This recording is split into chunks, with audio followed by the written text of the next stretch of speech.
Good morning, everyone. Kumusta po kayo? We'd like to say hi to all our friends who are viewing with us faithfully. Salamat po sa inyong suporta. No? We're here because we are crossing over. Amen?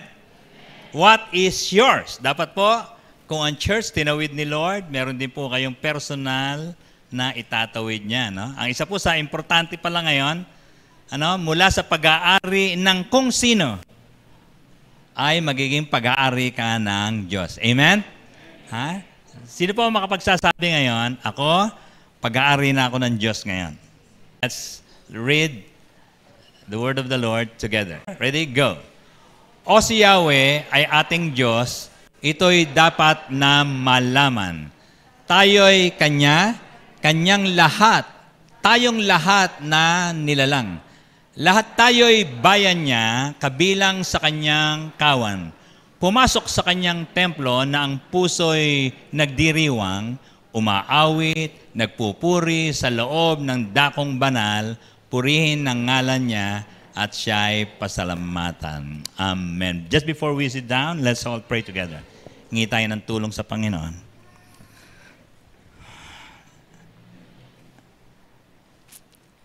Ikaw ang aming guro, Panginoon, at nandito kami sa iyong harapan upang magpaturo. Hindi po kami nagsisimba, kami po ay sumasamba sa iyo. At kami po ay magpapadisciple sa iyo. Palitan mo mga luma naming isipan at hayaan mong kumalas kami sa dating nagmamay-ari sa amin upang mapalitan ang aming mga gawin at mga palatuntunan sa buhay. At ngayon sa pagdinig namin, hinihiling namin ang iyong makapangyarihang pag-akay ng Espiritu Santo sa amin. Sa ngalan po ni Jesus. Amen. Please be seated.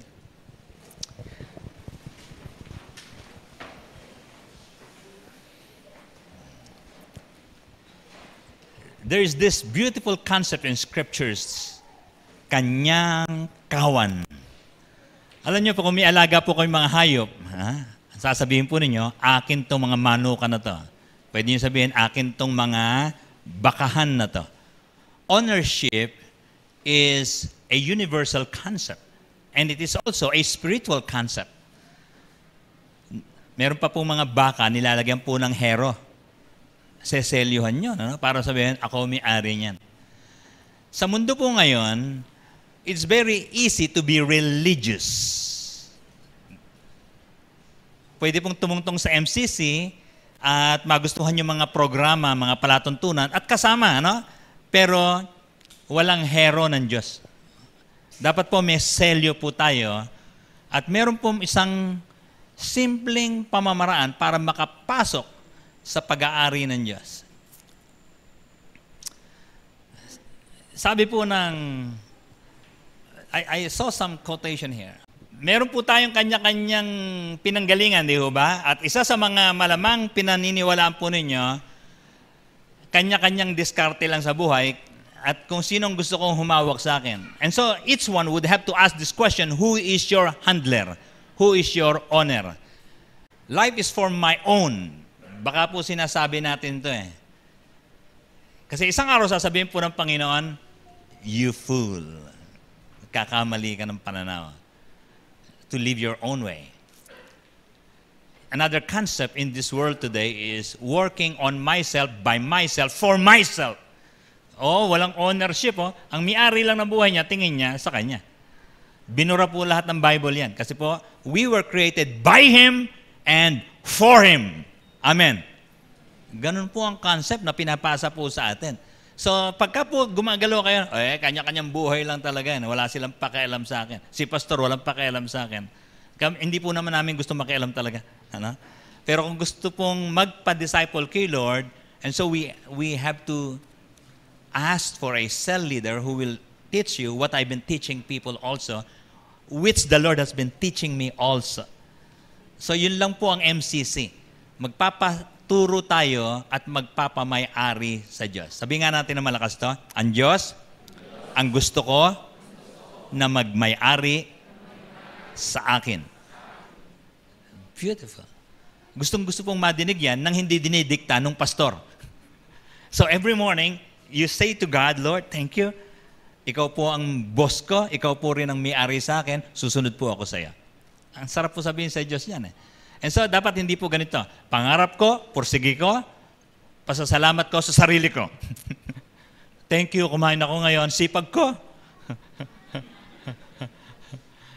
Biro mo, ikaw lang pumupuri sa sarili mo at hindi mo nakikita yung background ng iba. No?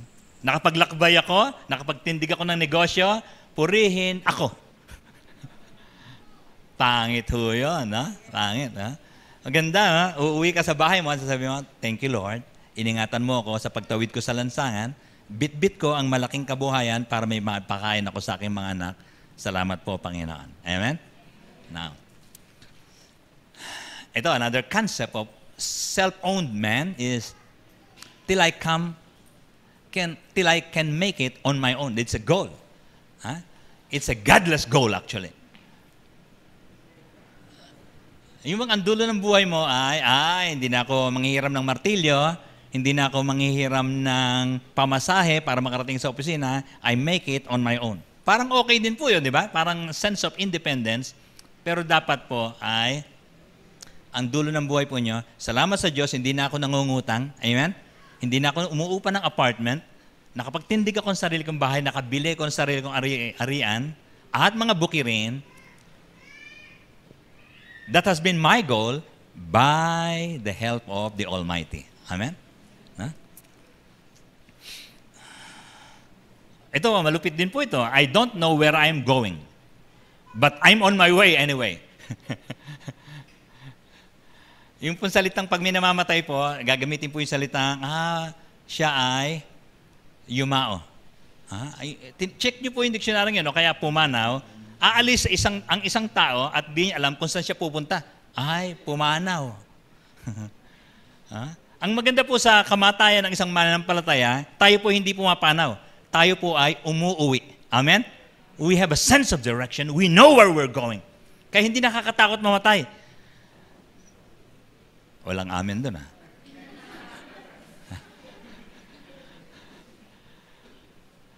Makipag-usap po kayo sa maraming mga matatanda ngayon, yung mga matatanda na, no?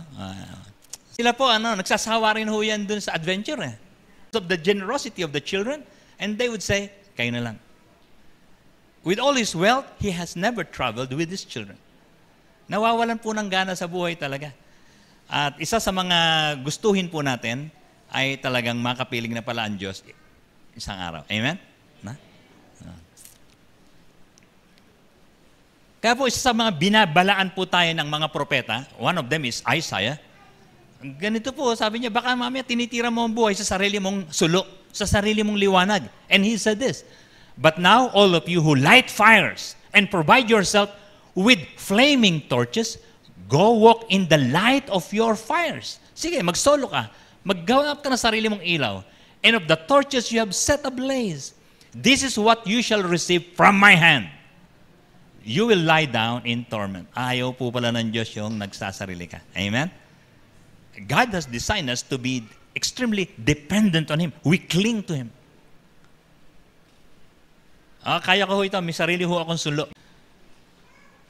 Tingnan mo ito, grabe. Clear ba sa inyo? Pagka merong nagmamanay, Kayo ba, ano tawag nila ron? Minsan, backseat driver Pero delikado, pagkatabi ka ng driver. Ano? Amin na, bela. Baka gumaganon po kayo, ano? So, alam ba kung anong pwesto mo sa buhay? Baka po kayo pa rin nagmamaneho, let God drive for you. Amen? Uy, paano ba i-apply talaga yun? Biro mo, magpapaaral po kayo ng anak and you're just driving the finances. Delikado po yun, ano? Isang araw po, mapait na papait yung buhay po natin at pag nakalusot po kayo sa mahirap na buhay, ay ang pinasasalamatan nyo, sarili nyo lang. Dapat alam mo yung tamang pwesto.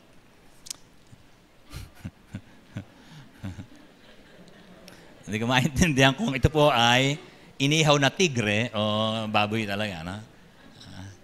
And so, lahat po tayo, alamin natin yung sarili natin. Ano ba ako talaga? Sino ba may-ari sa akin? Okay? So, kasi tatanungin ka ba, anak ka ba ng Diyos talaga, ate? Amen? Now, nakatikim na po ba kayo ng saging with banana flavor?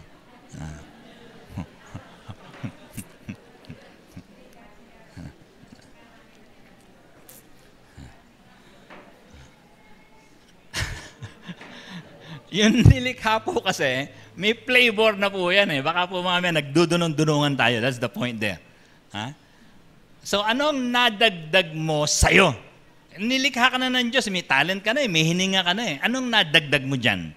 Baka po may dinagdagan kung ano-ano, mga flavorings ng buhay. Pero galing din pala sa Kanya. Think about it. Ha?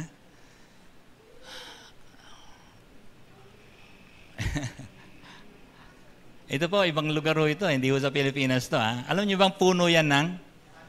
Puno ng saging yan. Palagay niyo, higante ba talaga ang saging o naudlot lang lumaki sa Pilipinas? The largest banana tree in the world is located in Papua New Guinea. Leaves can be 2.5 meters long, and the size of a ripe banana is that of a newborn baby.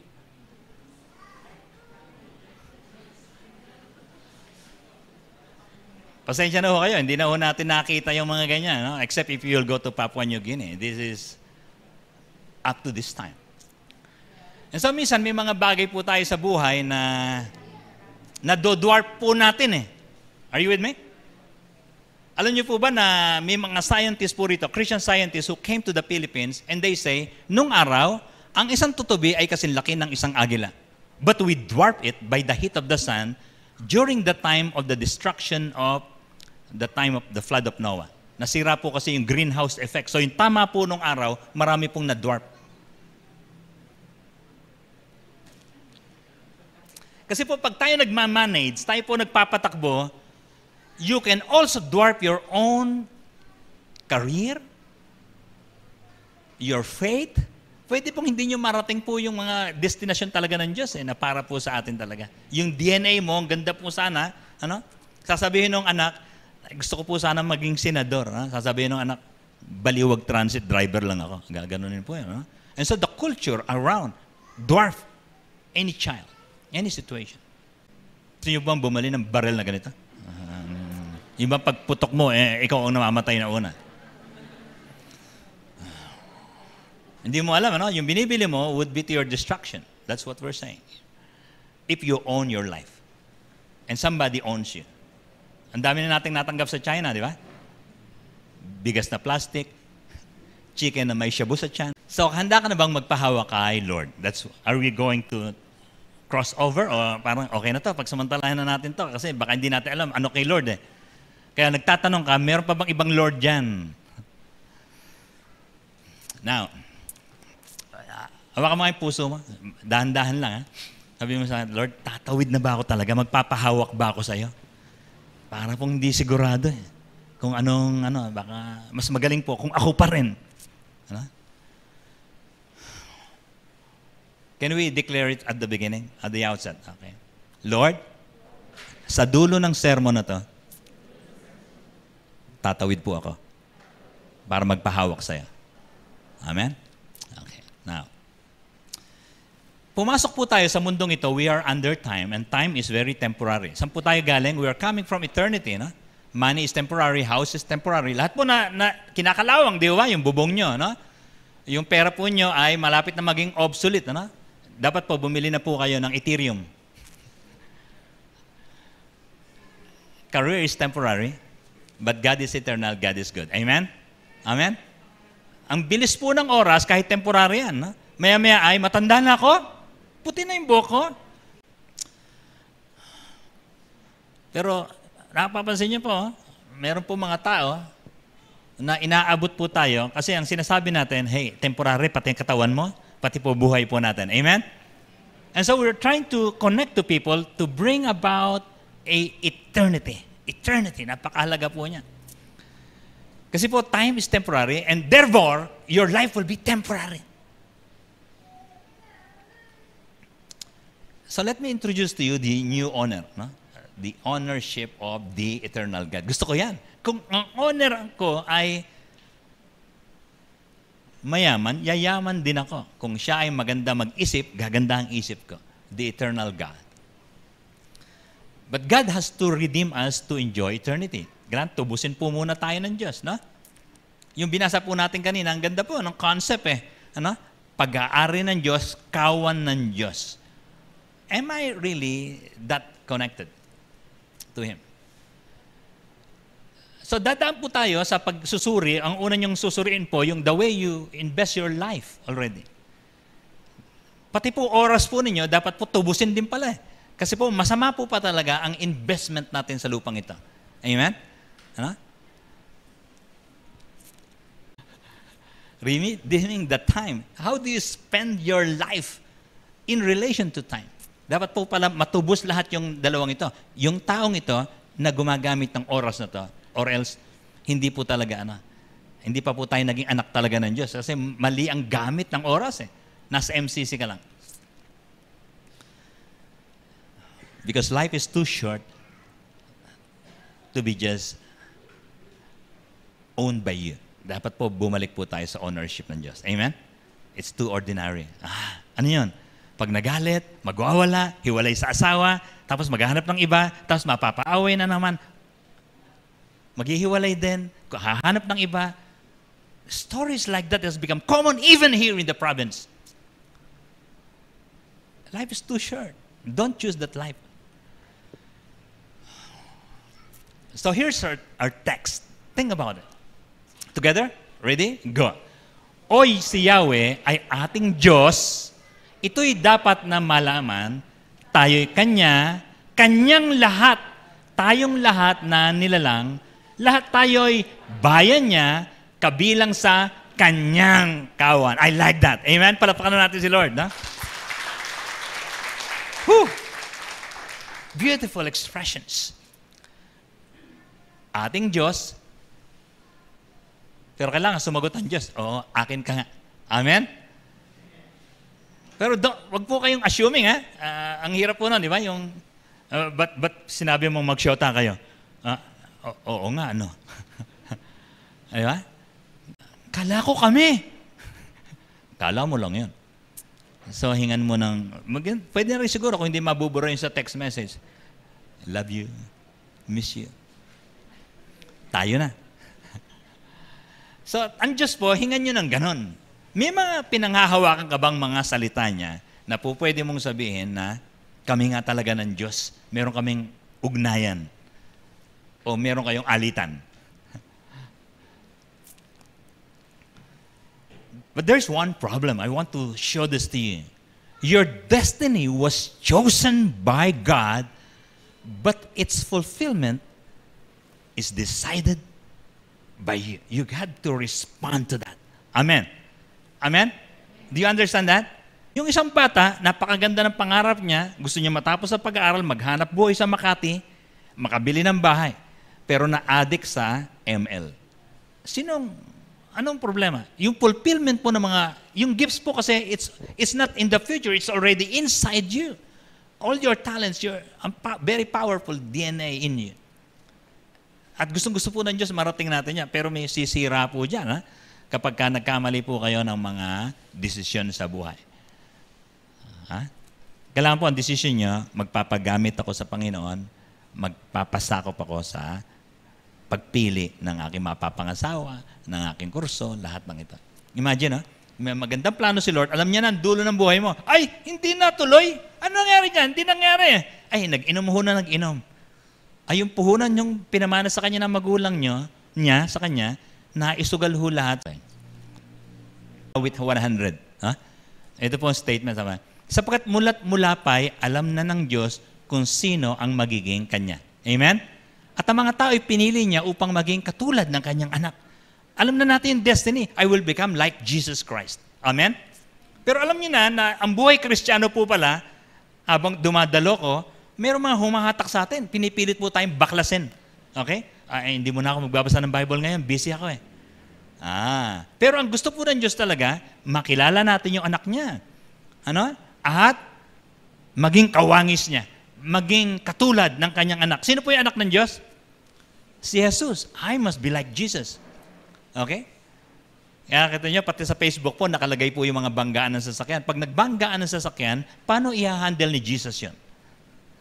How do you handle accidents, situationers, and all that? Ginamit po ng Bible yung salitang predestined. Dalawa pong salita yan actually, no? Yung isa po ay preposition. Pre. Ibig sabihin po noon ay before. Destiny, yung pong destiny po yan, ibig sabihin noon, dulo ng buhay mo. Amen? Ibig sabihin nito, alam na ng Diyos dapat ang mangyayari sa'yo. Alam na yung dulo ng Diyos. Huh? Amen. Predestined means, may plano si Lord sa akin. Kasi siya ang may-ari sa akin. Ang problema, baka po may nangyari along the way, yung bahay po nyo malayo sa isang simbahan, walang magdi-disciple sa'yo ron. And so, ang nag-disciple sa'yo, drug pushers. Di follow? So, something must be done para pong maliligaw na ang landasin. Tingnan niyo po ito. Sino mas magaling? Hayop, tao?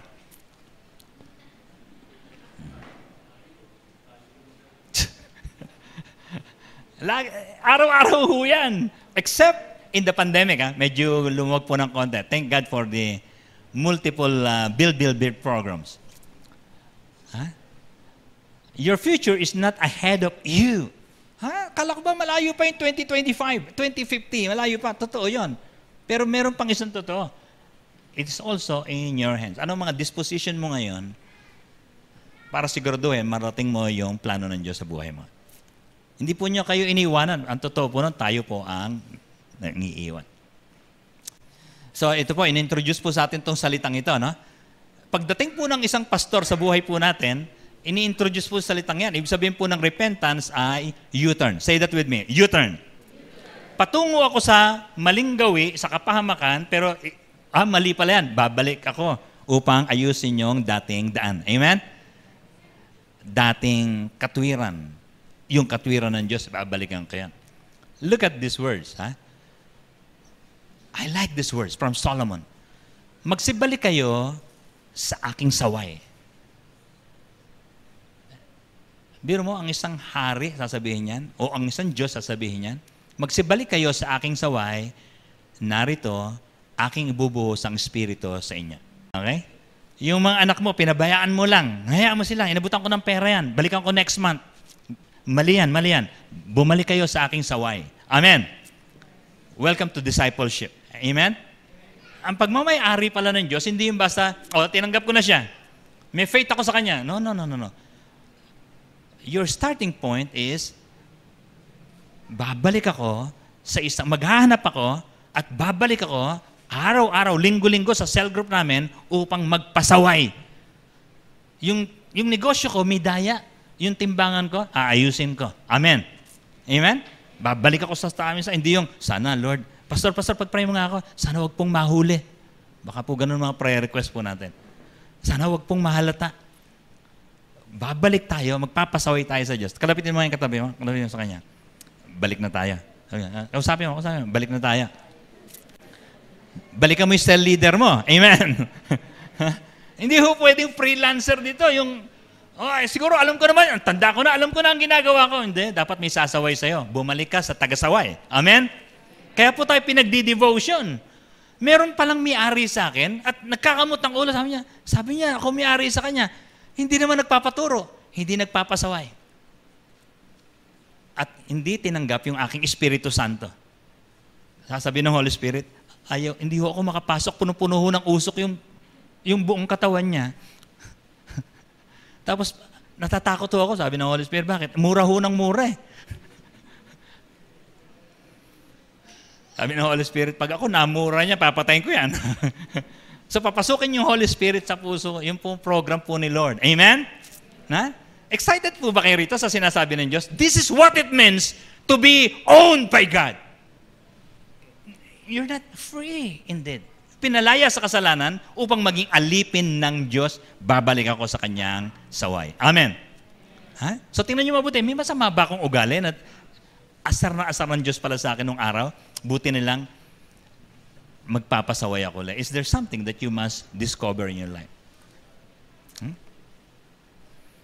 Ba't ba ayaw ko magbasa ng Bible? Babalik na ako sa Kanyang saway. Magbabasa na ako ng Bible. Amen?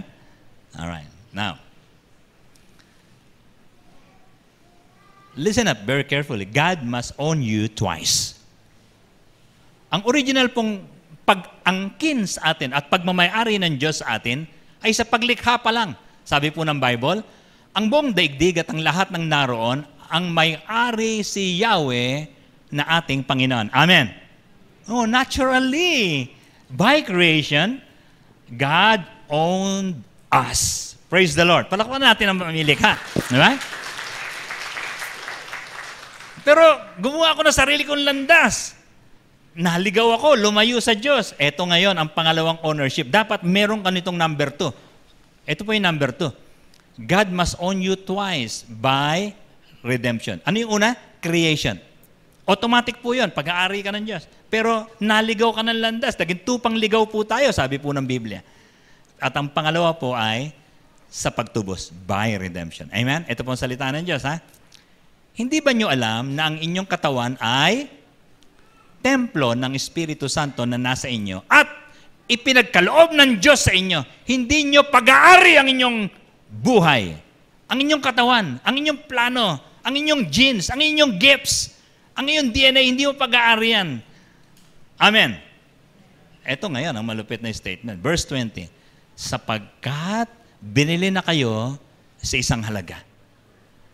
Kaya't gamitin nyo ang inyong katawan upang maparangalan ang Diyos. Go back to the ownership of God. Amen? By the blood of Jesus. By redemption. Huwag po yung mamamatay tayo sa mundong ito nang alam mo lang, ay, nilikha ako ng Diyos, therefore, langit. Hindi pa po sigurado yun. Ang kailangan po, matubos tayo. Kailangan pong hilingin nyo sa Diyos, Lord, yung nabuhos sa dugo sa kalbaryo ni Jesus ay panlinis ng lahat kong mga sala. Kailangan ko po kayo. Gusto ko pong magbalik loob sa iyo, Panginoon.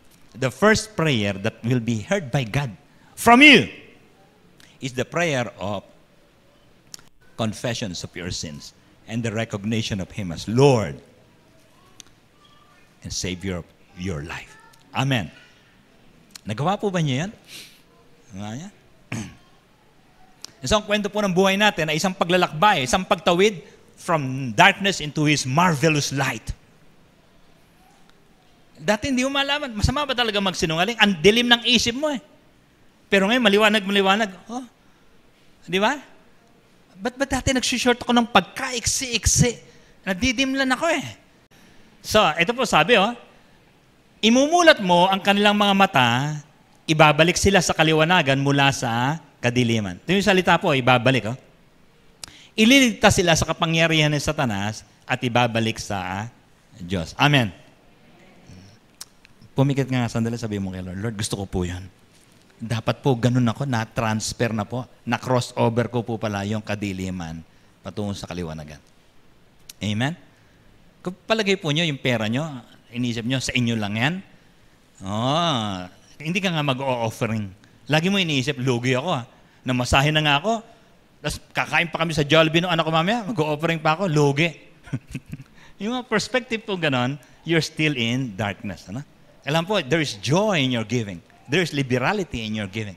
Amen. At hindi ako magpapahawak dito sa luma kong handler.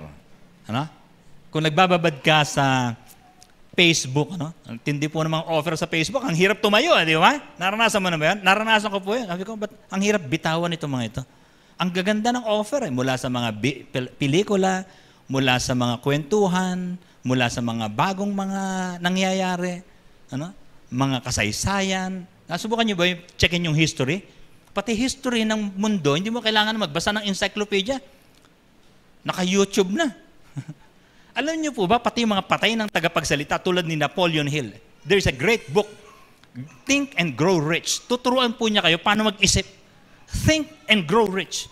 Alam niyo po bang patay na po si Napoleon Hill, pero yung mensahe po niya, it's resounding in YouTube. Ganda. Sabi ko, grabe, buti ginawa ito. Okay? Meron lang po isang problema. Pwede ko ba kayong kausapin sa problema ko? Unti-unti, wala nagdadala ng Biblia sa church. Tingnan mo yung katabi mo, may dalang Bible. Alam niyo kung ano pamumukha niya sa'yo? Cellphone ko, 65,000. iPhone 12. May apps to. Apps. Yung Philippine Bible Society, Bishop, ay may konting problema. The Bible has always been bestseller in the time of papers. In the cyber world, we have problems selling Bibles now. Kasi po, ang Gideon's International, namimigay po yan. Ngayon, nabalitaan ko rin, si Gob namimigay pa. Sabi ko, buti na lang, yung governor namin namimigay pa ng Bible. Pero ito po ang isang tunay na problema. Isang araw po, it would be a Bible-less society, Bishop. Bible-less society. Kasi po, patay ko, hindi po ako nagbabasa ng printed Bible. Kasi po, ang liliit na po ng letra para sa grado ko. And so, sa apps po kasi, nailalaki ko po yan ng malaking-malaki. At pwede po ako magbasa ng brown out. One day, alam niyo po ba na dapat ma-update yung inyong apps? One day, it may not be updatable. Kaya-kaya po lang harangin yun. Hindi na makapagbabasa ng Bible to, hindi ko i-update. Wala nang update ng Bible app. And because of that, nobody would have the Bible because it's gone. Nobody printed it anymore. We did not encourage people. Kasi po, nung araw pa, pinapasunog na po ang Biblia, pinaglaban po ng Diyos yan. Ngayon, hindi ko alam how God will behave. Siguro titingnan niya muna, meron bang gusto talaga magbasa ng Bible? Think about it, ha? From darkness to light. Ang susi po ay maibalik tayo sa pagbabasa ng Bible upang luminaw ang ating mga mata sa tulong ng Espiritu Santo. Ibabalik tayo sa Diyos. Amen? Amen? Now, tingnan mo ito, ha? Tingnan niyo mabuti. Saan ito? Hulaan niyo. Saan yan? Hindi. Ha? Divisoria yan. Divisoria. Ha? Isang araw, sabi nung nanay, sabi nung anak sa nanay, Nay, andito tayo sa Divisoria, ang dami nating nabili. Sisimba ho ba tayo? Mamaya, pagkatapos po nito, sabi nung nanay, hindi mo na anak, delikado. Mindset po kasi yan. Kung sinong gusto mong pakinggan. Are you with me?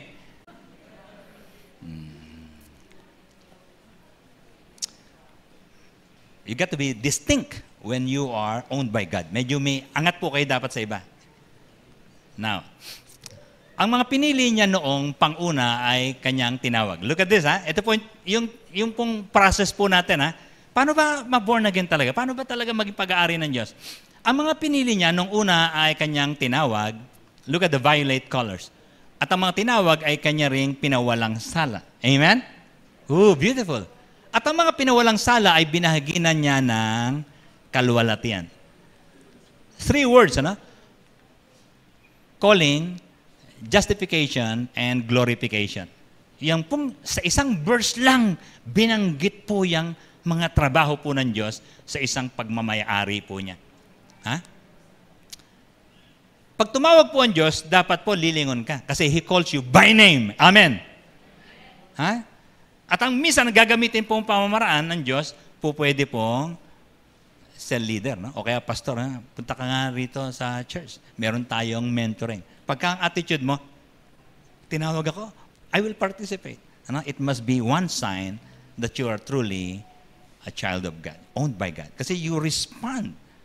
Kasi po ang ginagamit po ng Diyos, hindi na po yung mga audible voice tulad po ng panahon ni Moses, naglagablab yung puno ng saging siguro yun eh. Sabi nila, shrub eh. Pero hindi natutupok. Biro mo po yun. Pagkatapos po ay gagawin ng Diyos, pag tumugon ka ay lilinisin ka kagad. Kasi hindi ka pwedeng humarap sa Kanya ng araw-araw ng nagtotongit. Amen. Hindi pwedeng chismosa. Nahaharap sa Kanya. Sabi, Lord, linisin mo po ako. Pawawalan ka ng sala kagad ng Diyos. Amen? At tapos po noon ay, ang dulo po ng buhay nyo, hindi na po panlupa to. Glorification, nag-umpisa po yan dito sa puso po ninyo, pero ang totoo po nun, yung katawan nyo cannot be glorified. Pag nag-glorify po yung katawan nyo, ibig sabihin po noon ay second coming na. Amen?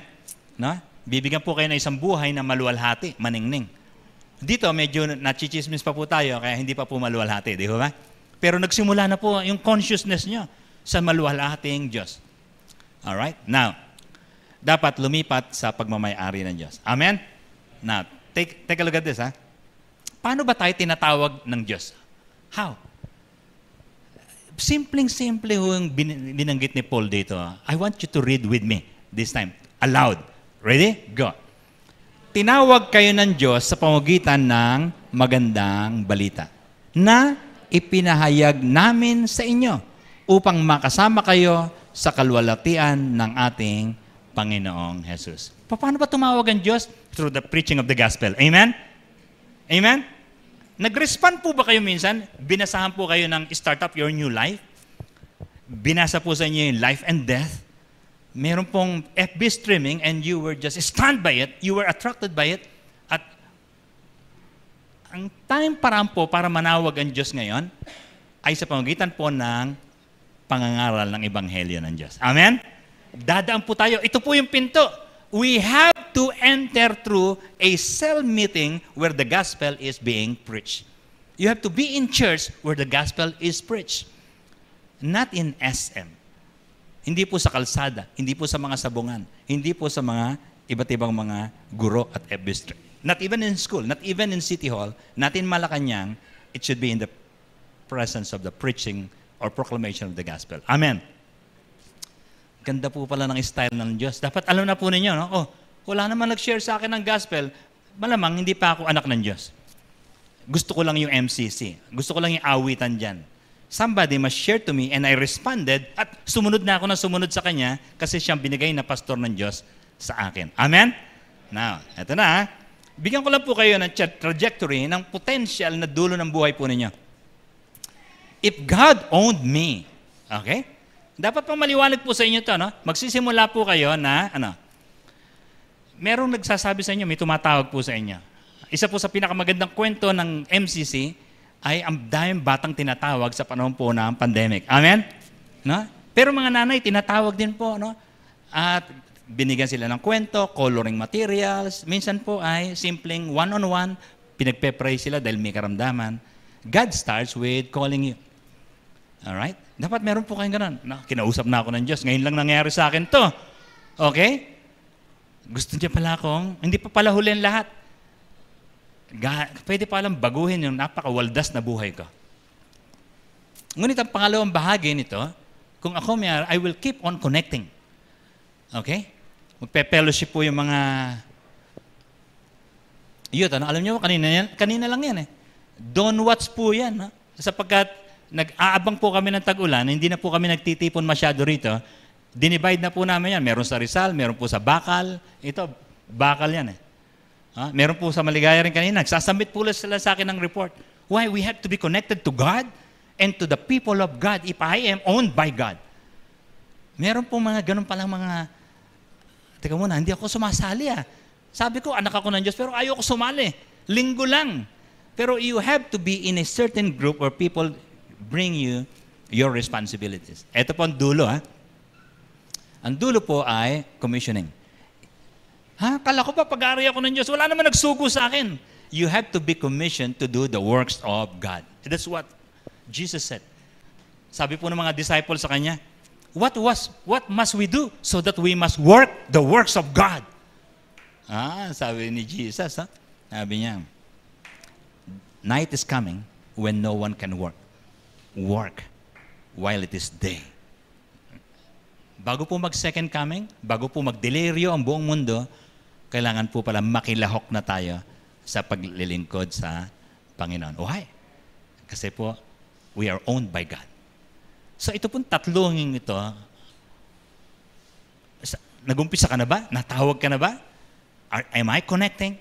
And then, did I receive God's commission? Bawat isa po mayroong responsibilidad. Hindi lang po panlupa, pati pang langit din. So ito pong sharing po natin mamaya. Pag-usipan nyo lang mabuti.